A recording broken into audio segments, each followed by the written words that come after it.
mais uma vez a todos, boa noite. Meu nome é Breno San Vicente Vieira, eu sou psicólogo, coordenador do Laboratório de Pesquisas em Diferenças Individuais e Psicopatologia da PUC-Rio, e hoje eu vou falar para vocês sobre auxiliar de pesquisa no LADIP, né?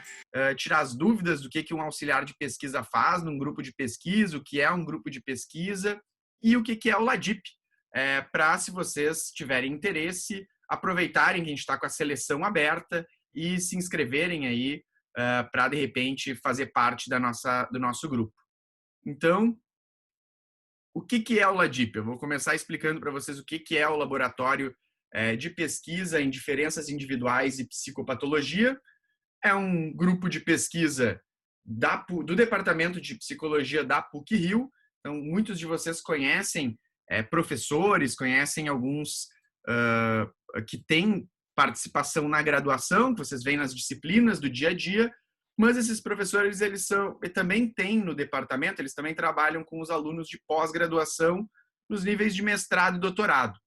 E para facilitar as pesquisas, a grande parte, a maior parte, na verdade, desses professores tem um grupo de pesquisa. Então, cada um dos professores do departamento, em geral, acho que todos eles têm cada um dos seus grupos de pesquisa. Alguns são mais abertos ao pessoal da graduação, outros menos. Aí depende muito da temática, as atividades que cada grupo tem.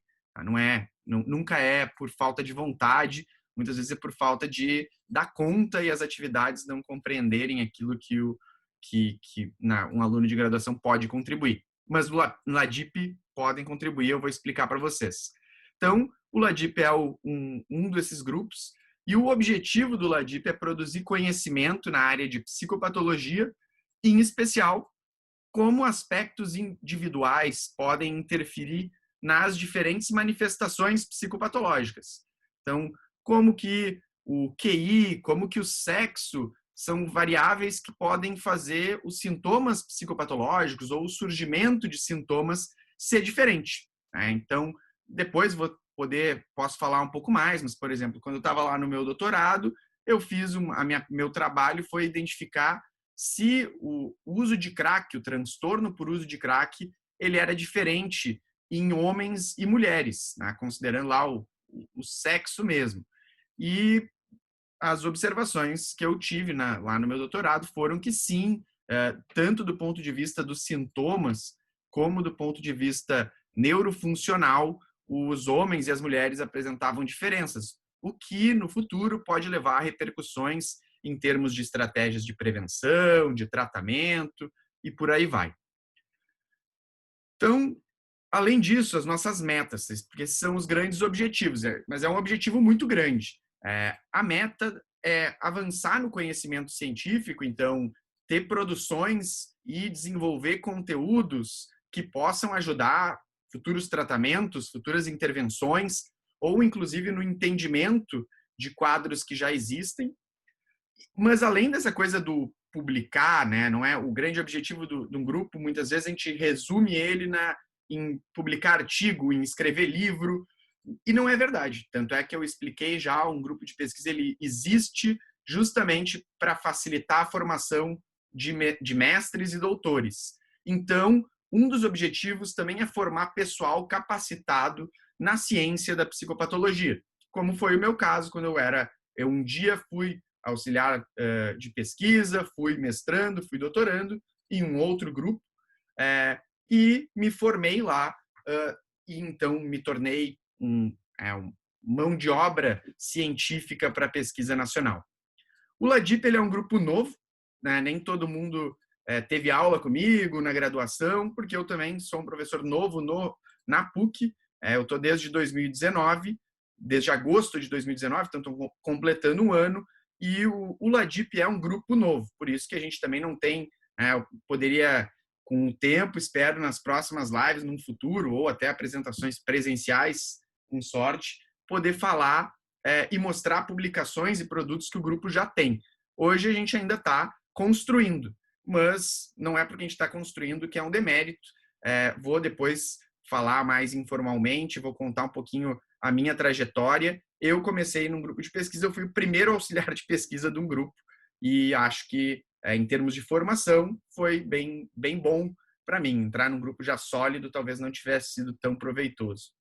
Quais são os focos dentro da psicopatologia e dentro dessa grande meta que a gente tem?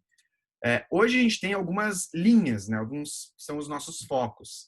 Uma das linhas é envolver a psicopatologia e as diferenças individuais, e em especial aquelas que eu tenho maior interesse, que eu tento estimular os alunos a mais focarem nos estudos e nos projetos, são as experiências precoces, principalmente o estresse precoce, aí então experiências traumáticas na infância, adolescência, e o que muitas vezes a gente já sabe vai mudar o rumo do desenvolvimento, que é o que a gente chama de epigenética. Tá? Então é uma das linhas que a gente tem. Outras são as diferenças de sexo dentro das diferenças individuais, né? Aquilo que difere entre homens e mulheres, bem do ponto de vista aqui mais fenotípico mesmo, né? XX e XY, embora também seja do meu interesse gênero, própria orientação sexual, mas hoje ainda não temos projetos e estudos nessa linha. E também características de personalidade. Tá? Para além disso, também o desenvolvimento psicopatológico, como que os sintomas surgem. E aí as principais condições que eu tenho focado é o uso de substâncias e os próprios transtornos de personalidade, mas não quer dizer que sejam só essas. Tá? A gente tem a todo momento novos interessados, mais gente entrando, e com proatividade, com interesse, a gente pode ter outras linhas. Claro, no grupo não vão fugir muito desse grande tema que é a psicopatologia e as diferenças individuais. Quem faz parte do LADIP? Tá? Todo mundo que faz parte do LADIP são pessoas interessadas, dispostas e que estão com motivação para trabalhar nessa área. Aí não existe uma restrição nem de universidade, nem de local. Inclusive, vai ser um dos temas que eu estou aqui para apresentar, a inovação. Se eu tenho, eu acho que talvez eu consiga contribuir de uma forma que talvez tu nem está pensando, mas eu sou bom nisso e talvez eu possa ajudar o grupo a difundir conhecimento, a difundir informação através de alguma coisa que eu acho que é uma nova ideia. O LADIP é um grupo novo e a gente está aberto também a novas ideias. Mas quem são as pessoas que hoje estão no LADIP? Eu, né, Breno São Vicente Vieira, sou psicólogo, sou doutor em psicologia, sou professor da PUC-Rio e coordenador do LADIP. Eu não vou dar maiores explicações agora aqui. Temos também a Tamara. Tá? A Tamara ela é uma psicóloga, mestranda do LADIP, e o trabalho dela, o projeto dela hoje, tem sido com experiências pré-natais e fatores de risco na gestação. Ela está trabalhando, o projeto dela está sendo focado em gestantes e mulheres possivelmente gestantes, porque a gente, na verdade, já sabe que tem uma série de coisas que acontecem durante a gestação e até antes, e esses incidentes eles podem fazer toda a diferença ao longo do desenvolvimento da gestação e daquela criança e futuro adulto em função das experiências precoces, na verdade até pré-natais. E o foco da Tamara é principalmente no conhecimento das mulheres em idade fértil a respeito aí de fatores de risco para a gestação. Temos também a Carol, tá? Carolina Licht, que é psicóloga também, é mestranda do LADIP, e o projeto dela está sendo focado em sexting, que é mandar mensagens, às vezes de texto, às vezes um nude, uma fotografia mais provocante, mas relacionadas ao sexo, e o quanto que esse comportamento ele se relaciona com aspectos da sexualidade. A gente ainda está averiguando aqui alguns focos, desde quando é muito novo a pessoa, o sexting pode ter fatores talvez positivos da sexualidade ou negativos, mas a gente está ainda em construção. Temos também um outro mestrando, que é o Davi. O Davi ele é médico psiquiatra, mas está fazendo o mestrado em psicologia, e o trabalho dele tem sido sendo organizado sobre aspectos do desenvolvimento terapêutico relacionado aos traços de personalidade borderline. Então, pessoas que não aderem à terapia ou que não gostam de nenhum terapeuta, ou que não gostam da terapia em si, e o agravamento dos sintomas, isso tudo para ver se a gente identifica fatores da personalidade, traços de personalidade borderline, como potencialmente explicativos, né? Bem como intervenções que essas pessoas podem ter tido ao longo do tempo. Além disso, temos a Andresa Gouveia, ela é assistente social, é uma colaboradora do LADIP, ela já tem formação, ela não é uma auxiliar de pesquisa, mas ela está vinculada ao grupo, que também é um caminho para quem quiser no futuro. E ela tem o interesse, ela está interessada em seguir em uma carreira acadêmica, e ela, por estar já no grupo, está trabalhando, ela também tem e está produzindo, ganha iniciativa, ganha confiança e está começando aí a propor um projeto sobre o desenvolvimento do uso de substâncias e comportamento de risco, na verdade, em jovens e adolescentes. Outra colaboradora é a Angélica Padilha, que é psicóloga, ela é colaboradora também do LADIP, entrou agora, faz pouco tempo, então a gente ainda não tem um projeto, ela está mais ajudando e começando a ter ideias e colaborando com o resto do grupo. E, por último, mas não menos importante, deixei de propósito, porque é o papel e é a posição que a gente está falando aqui, temos o Felipe. O Felipe, que ele é estudante de psicologia da PUC-Rio, depois ele pode até falar um pouquinho, de repente, e ele é o nosso auxiliar de pesquisa até o momento. Ele veio espontaneamente, ele não participou de uma seleção, ele um dia bateu, logo que eu tinha entrado, bateu lá na minha porta, quando a gente ainda usava, né, o escritório lá da PUC, e conversou comigo, falou do interesse dele, e eu disse, tá bom, entra aí e vamos começar. Desde então ele tem desenvolvido. E por que ele não tem um projeto aqui? Ele até tem um projeto sobre também a busca por tratamento relacionado com traços de personalidade borderline, mas na prática ele acaba ajudando todo mundo, e é justamente por isso, cada vez ajudando mais, cada vez mais proativo, que a gente está tentando incentivar outras pessoas a também fazerem parte do LADIP, para que tanto o Felipe possa aos poucos se dedicar ao projeto dele, como a gente tenha mais gente se dedicando a projetos individuais,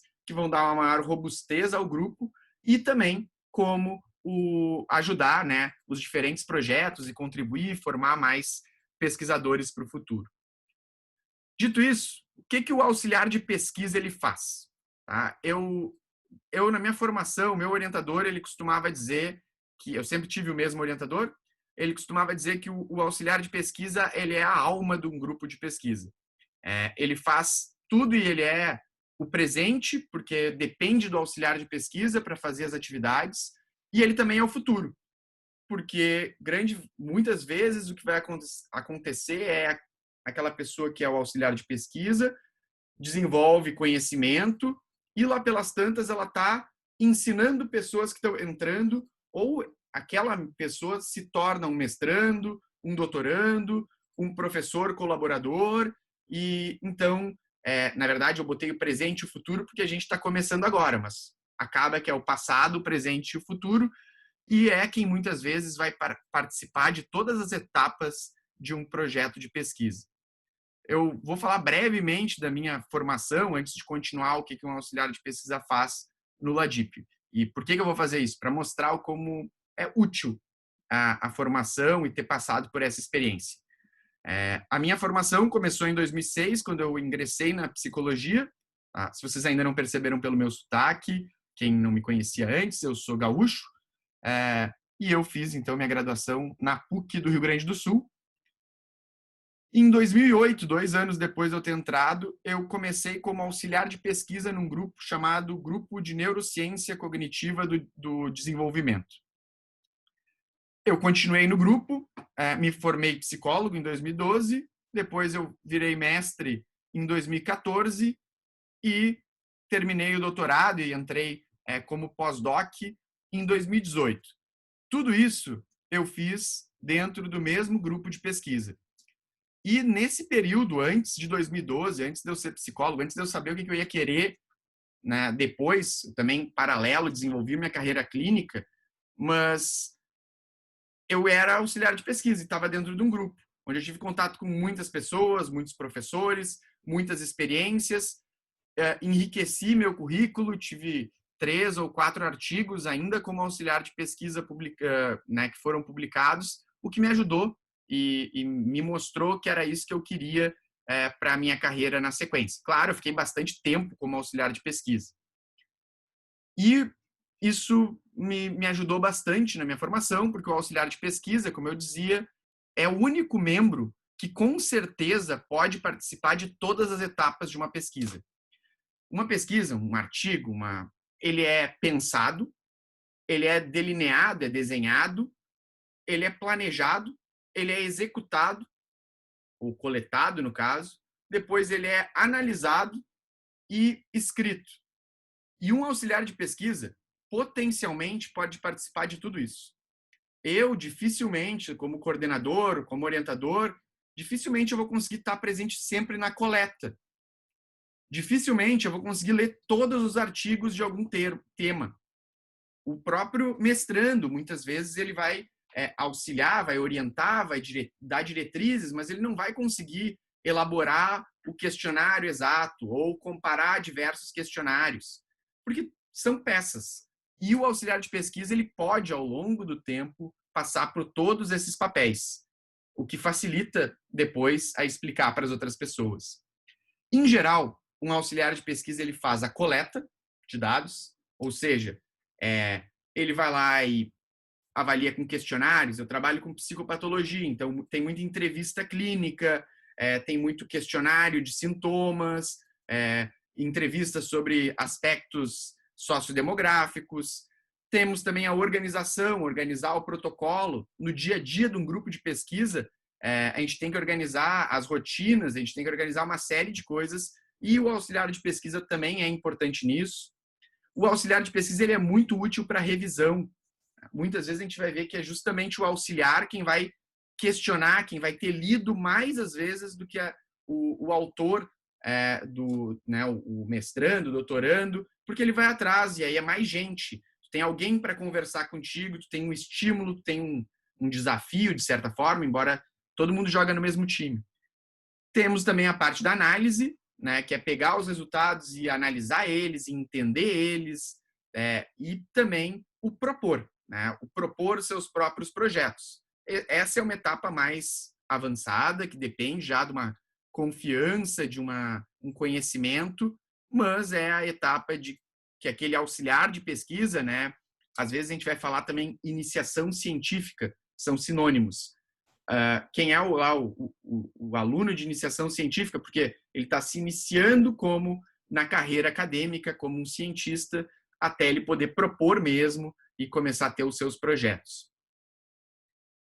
O auxiliar de pesquisa, ele oferece tempo e disposição. Tá? Ele está lá disposto. E o que ele ganha em troca? O mais importante que ele ganha em troca é formação, currículo e aprendizado. Eu aprendi a maior parte do que eu sei de psicopatologia no grupo de pesquisa e não em sala de aula. Aprendi lendo, claro, estou falando de psicopatologia descritiva. Aprendi grande parte do que eu sei de pesquisa, diria que também, a maior parte foi dentro de um grupo de pesquisa e não dentro da sala de aula. É um investimento na carreira acadêmica, com certeza. Eu mostrei para vocês, eu sedimentei um caminho e depois isso facilitou para, de certa forma, rápido, eu hoje estar num papel de professor, numa posição que eu posso orientar mestrandos. Isso foi um caminho, foi longo, e não necessariamente quem é auxiliar de pesquisa precisa virar professor, cientista. Tem gente que vai trabalhar como psicólogo mesmo, mas quer entender de trabalhos, quer poder propor de vez em quando alguma coisa, quer ler, não é obrigatório que todo mundo queira seguir a carreira de professor, de pesquisador, né? Até porque muitas vezes a gente vai se desiludir, vai pensar, eu não sei nada, isso faz parte. Ganhei publicações, tá? E é isso que é legal, a gente ganha publicações, a gente entra, a gente entende tudo daquele trabalho e depois a gente vê que autores do mundo inteiro estão citando ele. São experiências, é o contato com muita gente. Eu vi muito mais pacientes e pessoas, enquanto auxiliar de pesquisa e mestrando, doutorando, do que na clínica mesmo, né? Porque a gente roda mais gente, e tirando toda a parte de aprendizagem que um grupo de pesquisa e o contato com mestres, doutores, pessoas já formadas, ele também vai nos dar. É claro, como eu estava falando, no mundo normal, em um momento anterior, o planejamento dos auxiliares de pesquisa do LADIP era começar na coleta de dados. E a gente faria um treinamento e vocês iriam a campo, no SPA, em uma clínica, numa escola, numa clínica da família, para falar, então, com os participantes dos nossos projetos. Seria um treinamento e o encontro de participantes, né, usando os diferentes instrumentos. O grande problema é que, vocês já sabem, veio o coronavírus e, com isso, muito daquilo que a gente planejava teve que ser revisto. E a ideia da gente ir, por exemplo, numa clínica da família, falar com uma gestante e perguntar comportamentos e conhecimentos dela, né? Então, pensem lá, eu como auxiliar de pesquisa, vocês chegariam lá com um questionário e entrevistariam ela. Hoje isso, claro, as pessoas continuam indo, mas é uma exposição desnecessária e até desconfortável enquanto orientador sugerir que os auxiliares de pesquisa, os mestrandos, fossem ir num local para fazer a pesquisa. É claro que isso é importante, as pesquisas são importantes, mas os planos presenciais eles foram prejudicados. Tá? Mas, ao mesmo tempo, o compromisso do LADIP é ser resiliente, tentar buscar estratégias para continuar com os nossos objetivos de promover conhecimento e pessoal capacitado no campo da psicopatologia. E com isso, a gente, obviamente, está tendo que migrar aos poucos para uma plataforma computadorizada online. O que muitas vezes as pessoas não se dão conta é que aquele questionário que chega na casa de vocês, eu respondo toda hora a pesquisa que eu vejo. Respondam, por favor, vou lá e respondo. Porque eu sei que eu estou ajudando a pesquisa e é difícil isso. Mas aquele questionário que chega lá, ele não é só de um cientista. Essa pesquisa, ela precisou, para chegar lá, ela precisou ser pensada, planejada, organizada, divulgada, monitorada e depois vai ter que ser ainda analisada e escrita. Ela tem que terminar um dia. E a gente pensa, isso tudo é o pesquisador. A grande verdade é que nunca é o pesquisador. Uma pesquisa, ela tem muita gente, e é por isso que a gente vê tantos nomes como autores de um artigo. A verdade é que uma pessoa, às vezes, bota o nome dela no começo ou no final, mas pesquisas são resultado do trabalho de diferentes pessoas e em psicologia, especialmente na área de psicopatologia, o trabalho individual, ele dificilmente atingirá um grande resultado. Se eu conseguir, no meu doutorado, entrevistar lá 2.000 pessoas, foi porque tive pelo menos 30 pessoas que me ajudaram. Nunca teria feito aquilo se não fosse tanta gente. Vários desses, a maior parte, eram auxiliares de pesquisa. Então, já aqui nos encaminhando, o grupo nos tempos atuais, né, o que é o LADIP hoje? A gente tinha recém começado e a gente, recém começando, vai precisar se reinventar. Usar novas tecnologias. Eu nunca tinha feito pesquisa online e estou tendo agora essa experiência. Estou tendo que usar essas novas tecnologias, ampliar as divulgações, as formas de divulgações e ter novas ideias. O auxiliar, hoje, nesses tempos atuais, o LADIP, eu espero que ele contribua para se evoluir e evoluir também o grupo. Que ele possa crescer cientificamente e também ajudar o grupo a crescer. E por isso que eu estou falando, sejam proativos. Falo para o Felipe mesmo às vezes me surpreende trazendo uma coisa nova que eu não estava esperando. Eu tinha dito, revisa tal coisa. E ele testa ele já tenta dar passos lá na frente. Isso é o que contribui para o grupo. Claro, os mestrandos também, eu estou falando do auxiliar de pesquisa, mas eles também, muitas vezes, olha, eu fiz já uma divulgação, vamos criar uma página, vamos esperar, né, mais um pouquinho, vamos divulgar sim, vamos dar uma... Eu fico claro, tem uma posição de tentar filtrar e garantir que seja o mais científico possível, e por isso o auxiliar de pesquisa nos tempos atuais é uma ajuda no dia a dia que passa por revisão, adaptação, escrita, criação. É um papel, é um lugar que a gente tem que ser proativo, ler, estudar, descobrir coisas. Tá? Eu me formei, o meu mestrado, o meu doutorado foram com usuárias de crack, drogas, psicopatologia e diferenças entre sexo. Mas eu não vou ficar trabalhando sempre restrito nesse universo. Eu vou ampliar um pouquinho mais. E eu aprendo muito com os próprios alunos, assim como o meu orientador aprendeu, como a orientadora dele aprendeu com ele e os nossos colegas, e a gente vai assim contribuindo para a ciência. Então eu espero que quem entre tenha essa motivação, essa proatividade e sempre sendo sério, ético com o compromisso da ciência. Óbvio, eu estou falando até aqui, vocês, parece legal, tem coisas assim, mas como funciona, tá? E é para isso que serve a live. É dinâmico. Cada dia, o auxiliar de pesquisa, muitas vezes, vai ter uma nova proposta. Às vezes, ele vai ter um objetivo para ser concluído a longo prazo. Mas, para chegar lá, a gente vai ir construindo, revisando, organizando metas, às vezes semanais, às vezes quinzenais, às vezes maiores. E, para isso, tento fazer uma organização. Tá? Se fosse presencial, era muito mais fácil. Eu ia acabar vendo todo mundo mais presencialmente, mais diariamente, a poder ajudar. E agora a gente tem que revisar a nossa própria estratégia de comunicação. O ideal é que o auxiliar de pesquisa ele possa se dedicar 12 horas semanais ao grupo. Mas sempre vai ter atividade para eu ficar 12 horas semanais trabalhando com os assuntos do grupo? Se depender que eu ou o mestrando diga para ti, revisa isso, lê, dificilmente. Tá? Porque a gente está começando, é um caminho.